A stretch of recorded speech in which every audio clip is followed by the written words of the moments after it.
Hello everyone, কেমন আছো তোমরা সবাই? আশা করছি ভালো আছো আর আমিও ভালো আছি।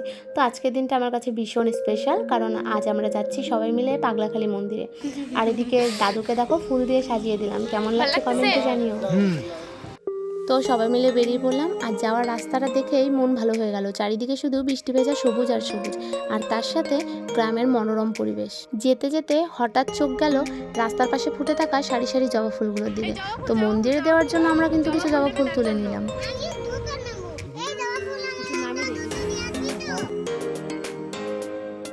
মন্দিরে পৌঁছানোর ঠিক আগেই পড়লো এই অসাধারণ নদী আর এই পুরনো কাঠের ব্রিজটি। টোটো করে এই ব্রিজটা পার হওয়া যেমনই রোমাঞ্চকর, তেমনই একটু ভয়েরও। তাই সবাই মিলে টোটো থেকে নেমে হেঁটেই ব্রিজ পার করলাম। এই চারিপাশের জল আর মেঘলা আকাশ মিলে পরিবেশটা পুরোই স্বর্গীয় লাগছিল। তো প্রকৃতির সৌন্দর্য দেখতে দেখতে আমরা অবশেষে পৌঁছে গেলাম আমাদের গন্তব্যে। মন্দিরে পা রাখতেই মনটা সত্যি অদ্ভুত এক শান্তিতে ভরে গেল। এখানে এসে আমরা মহাদেবের পুজো করলাম, শিবলিঙ্গে জল ও দুধ ঢাললাম। মন্দিরে একটি বিশাল প্রাচীন বটগাছ রয়েছে, যা এই জায়গার গাম্ভীর্য আরও বাড়িয়ে দেয়।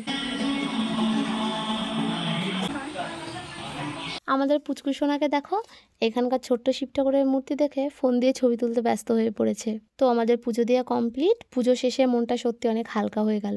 পাগলাখালী মন্দিরের এই পরিবেশ আর আজকের এই দিনটা আমি সত্যি সারা জীবন মনে রাখবো। তো আজকের মতো এইখানেই। আর আমার এই ছোট্ট মিনি ব্লগটি কেমন লাগলো তোমাদের সবাই জানিও, আর ভালো লাগলে লাইক কমেন্ট শেয়ার করে দিও।